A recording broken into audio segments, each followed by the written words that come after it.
الحمدللہ رب العالمین والصلاة والسلام علی خاتم النبیین اما بعد فاعوذ باللہ من الشیطان الرجیم بسم اللہ الرحمن الرحیم۔ فیضان امام شافعی رحمۃ اللہ علیہ۔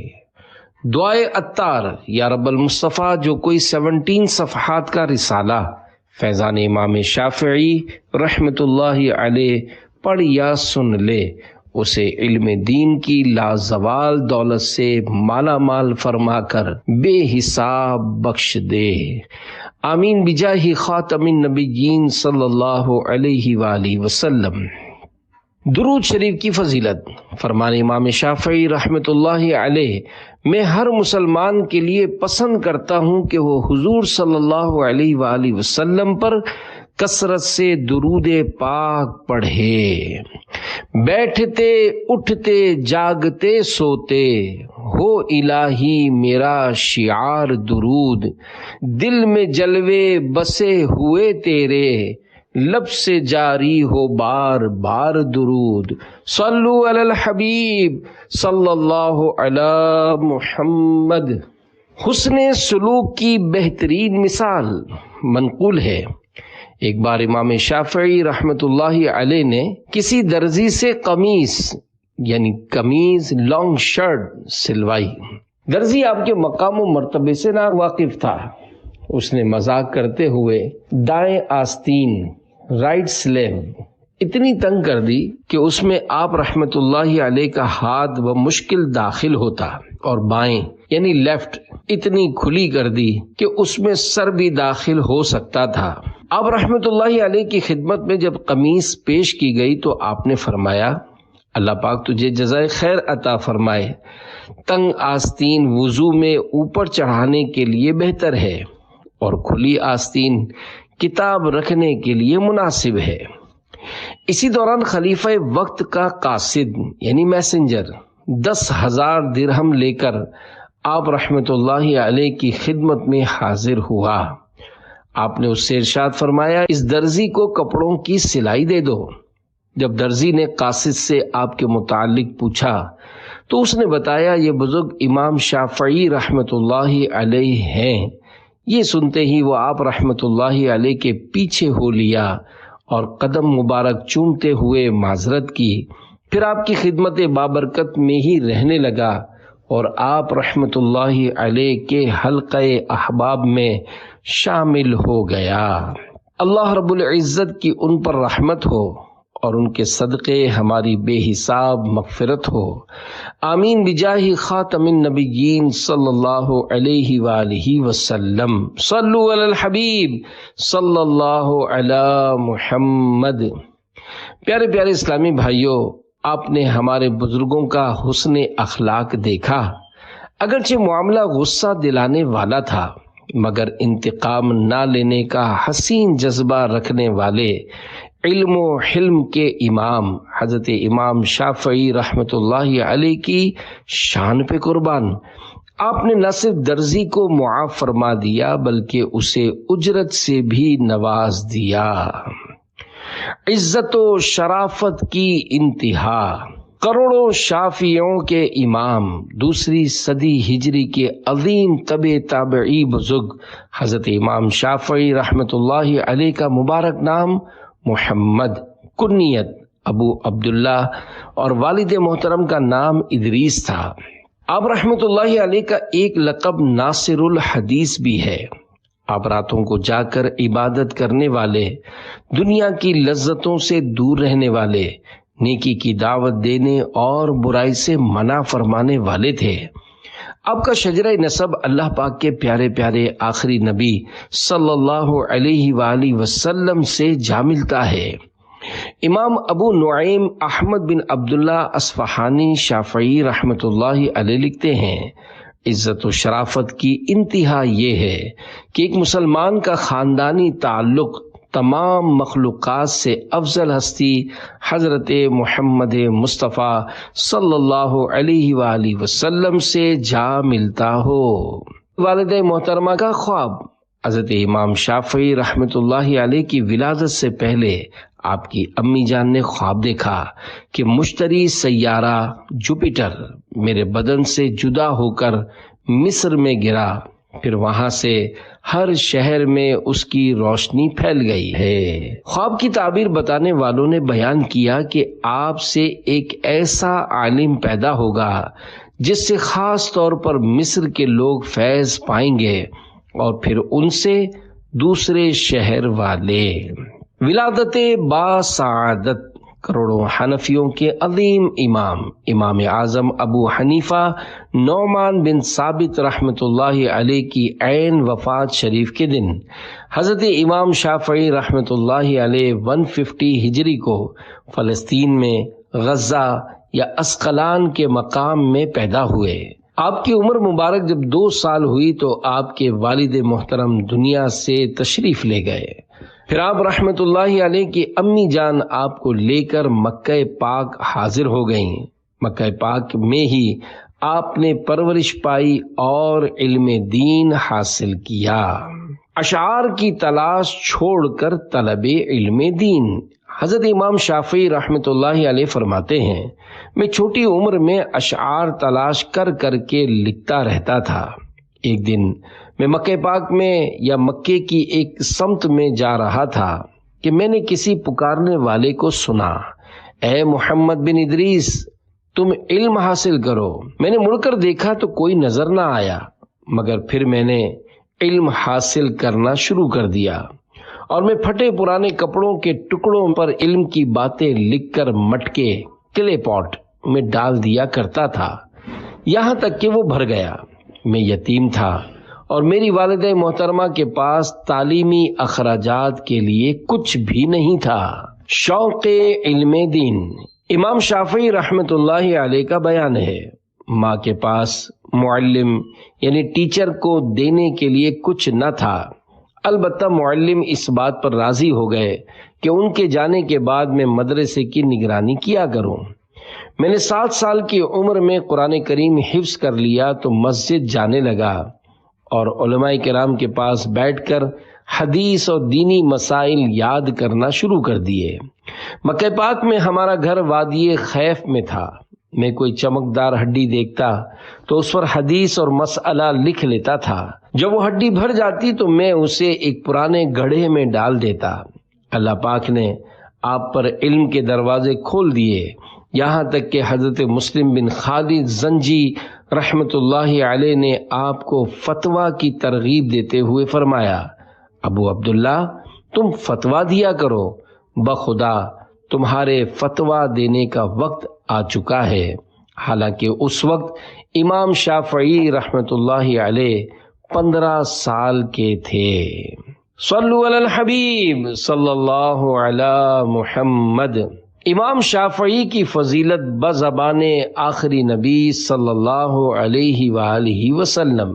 اللہ پاک کے پیارے پیارے آخری نبی مکی مدنی محمد عربی صلی اللہ علیہ وآلہ وسلم نے ارشاد فرمایا، قریش کو گالی نہ دو، بے شک ان کا عالم زمین کو علم سے بھر دے گا۔ امام ابو بکر حسین بن احمد بہقی رحمت اللہ علیہ فرماتے ہیں، ہمارے علماء کرام کی ایک جماعت کا کہنا ہے، یہاں جس عالم کا ذکر ہے اس سے مراد حضرت امام شافعی رحمت اللہ علیہ ہیں، اور یہی بات امام احمد رحمت اللہ علیہ سے مروی ہے۔ صلو علی الحبیب صلی اللہ علی محمد۔ 40 سال سے دعا۔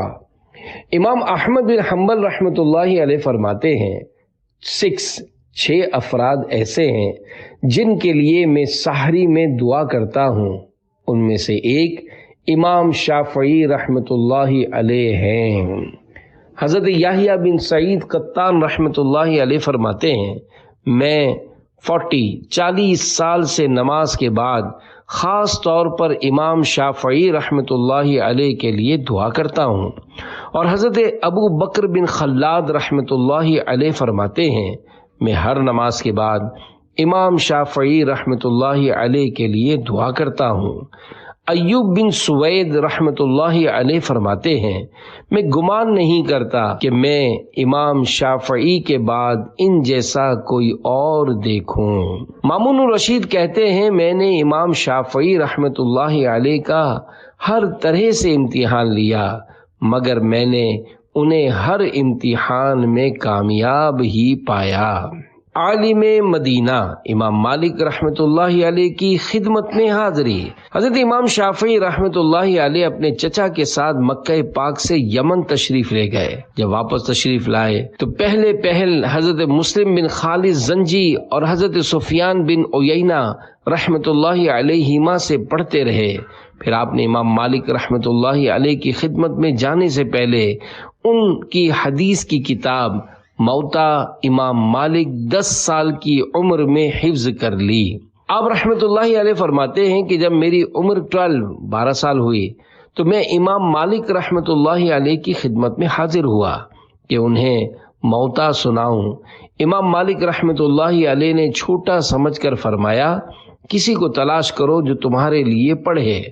میں نے عرض کی حضور اگر آپ کو میرا پڑھنا اچھا لگے تو مجھ ہی سے سن لیجئے ورنہ میں کسی پڑھنے والے کو لے آؤں گا۔ فرمایا پڑھو۔ میں آپ کے سامنے پڑھتا رہا حتیٰ کہ کتاب السیر تک پہنچ گیا۔ آپ نے مجھ سے فرمایا بیٹا اسے سنبھال لو اور اب علم فقہ حاصل کرو اور اسی میں لگے رہو۔ مجتہد کسے کہتے ہیں؟ پیارے پیارے اسلامی بھائیوں، اسلام میں 100 یعنی 100 یا اس سے کچھ زیادہ مجتہدین ہوئے ہیں۔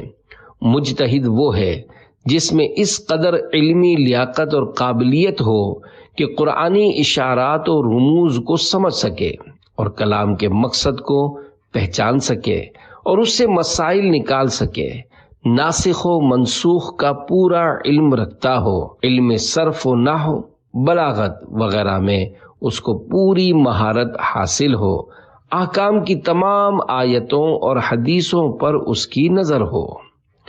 حضرت امام شافعی رحمت اللہ علیہ مجتہد مطلق اور فقہ شافعی کے بانی ہیں۔ آپ کے مقلدوں کو شوافع کہتے ہیں۔ دنیا میں احناف کے بعد سب سے زیادہ تعداد شوافع کی ہے۔ اللہ کریم نے امام شافعی رحمت اللہ علیہ کو بہت مقبولیت عطا فرمائی۔ صحیح العقیدہ حنفی ہو یا شافعی، مالکی ہو یا حنبلی، سب آپس میں بھائی بھائی ہیں۔ الحمدللہ ان کا آپس میں کوئی تعصب ریکسم نہیں، اور تعصب ہو بھی کیسے سکتا ہے کیونکہ جب چاروں ائمہ مجتہدین میں تعصب نہ تھا تو ان کے ماننے والے کیسے تعصب کریں گے؟ لہذا دنیا میں جہاں کہیں بھی شافعی، مالکی یا حنبلی خوش عقیدہ ہوں وہ ہمارے اسلامی بھائی ہیں۔ اللہ پاک ہمیں ان چاروں بزرگان دین رحمت اللہ علیہم کے فیضان سے نوازے۔ مالکی ہو، حنبلی ہو، حنفی ہو یا شافعی، مت تعصب رکھنا اور کرنا نہ ان سے دشمنی۔ صلو علی الحبیب صلی اللہ علی محمد۔ امام مالک کا امام شافعی کو تحفہ۔ امام شافعی رحمت اللہ علیہ فرماتے ہیں میں نے مدینہ پاک میں امام مالک رحمت اللہ علیہ کے دروازے پر خراسان یا مصر کے گھوڑے بندھے دیکھے جو آپ کو بطور ہدیہ یعنی گفٹ پیش کیے گئے تھے۔ اس قدر اعلیٰ گھوڑے میں نے کبھی نہ دیکھے تھے۔ چنانچہ میں نے عرض کی یہ گھوڑے کتنے عمدہ ہیں؟ فرمایا میں یہ سب آپ کو تحفے میں دیتا ہوں۔ میں نے عرض کی ایک گھوڑا اپنے لیے تو رکھ لیجئے۔ فرمایا مجھے اللہ پاک سے حیا آتی ہے کہ اس مبارک زمین کو اپنے گھوڑے کے قدموں تلے روندوں جس میں اس کے پیارے پیارے آخری نبی صلی اللہ علیہ وآلہ وسلم موجود ہیں، یعنی آپ کا روضہ انور ہے۔ ہاں ہاں رہے مدینہ ہے غافل ذرا تو جاگ، او پاؤں رکھنے والے یہ جا چشم و سر کی ہے۔ صلو علی الحبیب صلی اللہ علی محمد۔ مدینے میں ننگے پاؤں رہنا عاشقوں کا طریقہ ہے۔ اے عاشقان رسول، عاشقوں کے انداز نرالے ہوتے ہیں۔ محبوب سے نسبت رکھنے والی ہر چیز سے محبت ہوتی ہے۔ امام مالک رحمت اللہ علیہ جیسے بزرگ